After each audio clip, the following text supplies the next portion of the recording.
Bonjour famille Merengue. Mettez un like, abonnez-vous à la chaîne pour suivre toute l'actualité du meilleur club du monde. Aujourd'hui, 3 infos majeures sur notre Real Madrid. Commençons par la première, Rodrigo Goes, intouchable. Impossible de parler de lui sans émotion pour un Madridista qui a vibré à chacun de ses buts en Ligue des Champions, qui a crié son nom après chaque dribble ou action pleine de talent et d'audace. Rodrigo n'est pas un joueur de plus dans l'effectif. C'est un footballeur capable de changer le cours d'un match, d'assumer la responsabilité dans les moments décisifs. On ne peut pas oublier cela pour quelques mois moins éclatants. Et pourtant, les rumeurs reviennent d'Angleterre. Cette fois, c'est l'Arsenal qui, selon The Times, tenterait de convaincre le Real Madrid d'accepter un prêt du Brésilien.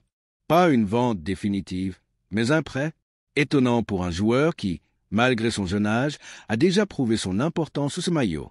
Mikel Arteta connaît ses qualités, vitesse, intelligence tactique, dribble, but. Rodrigo, c'est l'expérience du Bernabéu, des matchs à très haute intensité et une personnalité qui le distingue des autres grands talents européens. Alors oui, la concurrence est rude en attaque, mais chaque fois qu'il a eu sa chance, il a répondu présent. Caractère, audace, efficacité. Le prêter maintenant, c'est affaiblir notre force offensive. Et rien ne garantit qu'en Premier League, il aurait un rôle majeur. S'il doit partir, ce serait pour jouer et revenir plus fort. Mais pourquoi ne pas le faire progresser ici?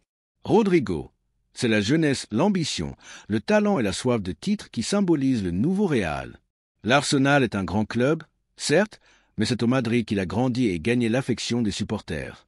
Le céder maintenant, alors que l'équipe se prépare pour la nouvelle saison, serait briser un processus qui n'a pas encore atteint son apogée. Les grands titres ne se gagnent pas seulement avec 11 titulaires. Il faut une profondeur d'effectifs et des joueurs capables de faire la différence à tout moment. Rodrigo en fait partie. Pour beaucoup de Madridistas, la réponse est claire, il doit rester. Deuxième info, l'enthousiasme monte à Madrid, et pour cause, le club vise un joueur capable de briller au Bernabéu, Vitinha. Le Portugais séduit l'Europe entière par son football intelligent, technique et mûr. Ce n'est plus une promesse, mais déjà une certitude, et il pourrait devenir l'un des piliers du milieu merengue aux côtés de Bellingham, Valverde, Tchouaméni et Camavinga. Son arrivée assurait le présent et préparait l'avenir, alors que Modric et Kroos arrivent en fin de cycle. Vitinha allie élégance et agressivité tactique, maîtrise le tempo du jeu, s'est accéléré ou temporisé.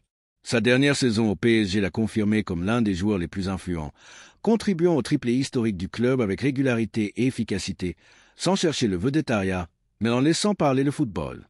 Champion d'Europe avec le Portugal, il a été le moteur de son équipe nationale grâce à sa vision, son anticipation et sa capacité à relier défense et attaque. Dans un club comme Madrid, ses qualités peuvent se transformer en articles. Florentino Pérez et la direction ne recrutent pas à la légère. Vitinha, par sa polyvalence, son physique, sa résistance mentale, coche toutes les cases pour le grand saut. Son prix, estimé à 130 millions d'euros, peut sembler élevé, mais pour un joueur complet et déjà confirmé au haut niveau, c'est un investissement sûr.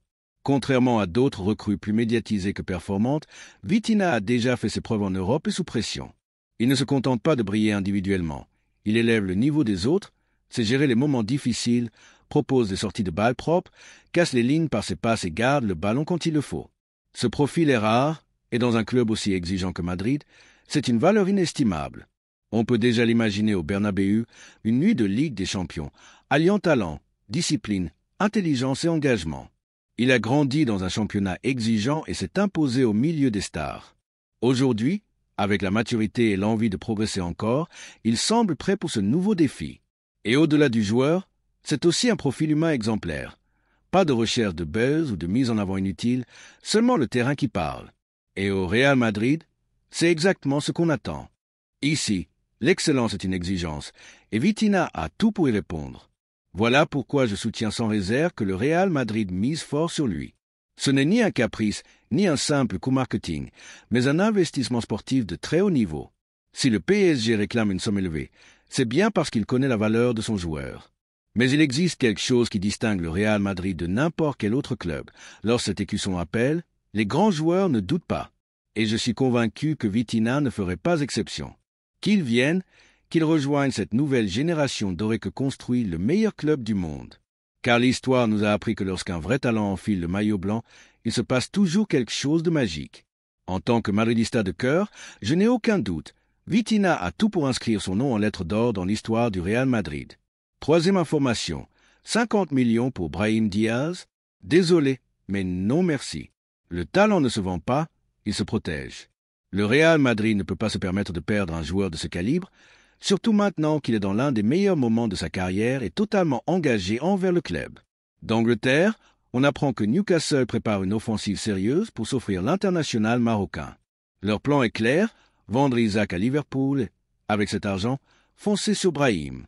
Mais si vous êtes madridista de cœur, vous savez que ce genre de joueur ne doit pas partir.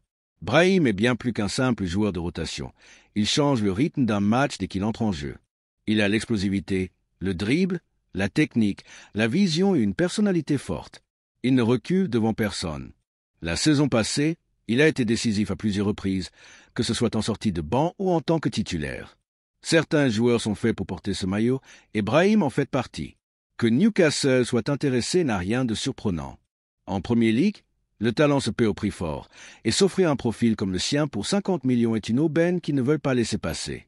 Mais de notre côté, à la Casablanca, nous ne devons pas céder à la tentation de vendre, surtout pas un joueur qui n'a pas encore atteint son plafond, qui est en pleine maturité à 26 ans et prêt à franchir un nouveau cap avec de la continuité. Certains disent que Xavi Alonso, dans son nouveau rôle d'entraîneur du Real, ne le considère pas comme un élément central de sa rotation. On parle même du jeune Argentin Franco Mastantuono qui pourrait le devancer dans la hiérarchie. Mais avec tout le respect pour les talents émergents, Brahim est le présent, pas seulement l'avenir. Il connaît déjà le club, la pression, le vestiaire et la mentalité gagnante.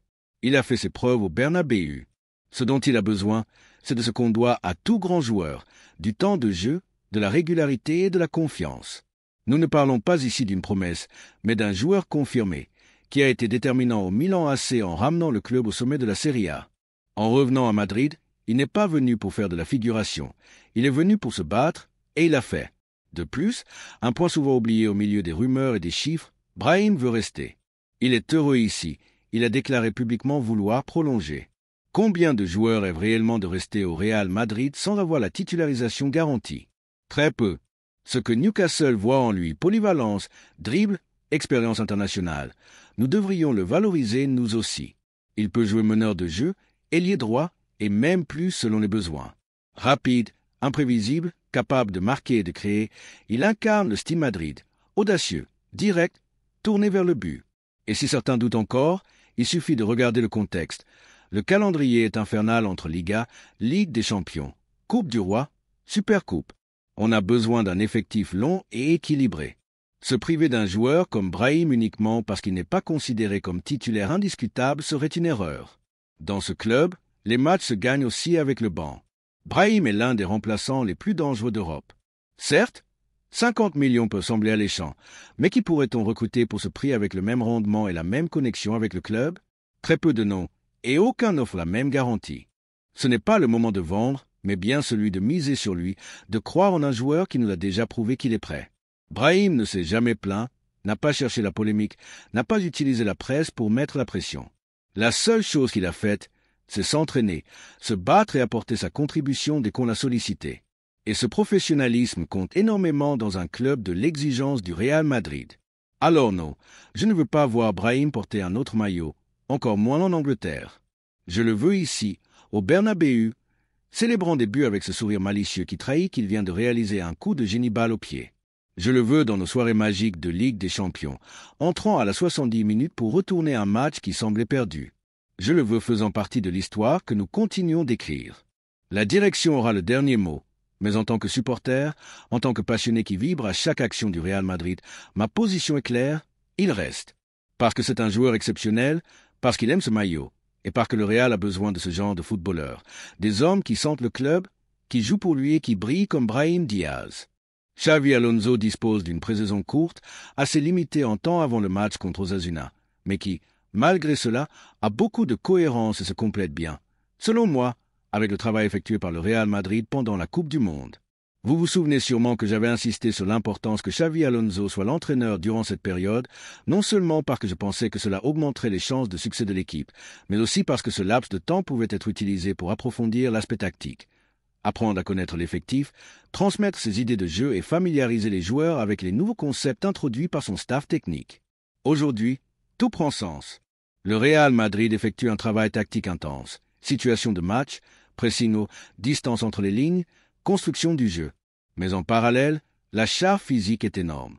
Les joueurs avaient été prévenus, même en vacances, ils ont travaillé pour rester en forme, bien que ce ne soit pas l'idéal. J'observe d'ailleurs qu'ils présentent moins de volume musculaire, avec un physique plus affûté, un choix voulu par le staff. Le travail tactique amorcé pendant la Coupe du Monde se poursuit, mais on y ajoute désormais un gros bloc physique. Le club estime que la préparation est excellente sur ce plan, mais cela risque de peser sur les jambes lors des premières journées, entraînant fatigue et manque de fraîcheur. Le calendrier initial étant abordable, l'objectif est tout de même de prendre 9 points sur 9 avant la trêve. Même si la pré-saison n'est pas pensée pour optimiser les débuts, mais pour garantir un haut niveau physique sur toute la saison. Le préparateur utilise la méthode Cammenfort, qui consiste à recréer des situations réelles de match pour préparer les joueurs aux efforts spécifiques de leur poste, plutôt que de travailler la résistance de manière abstraite.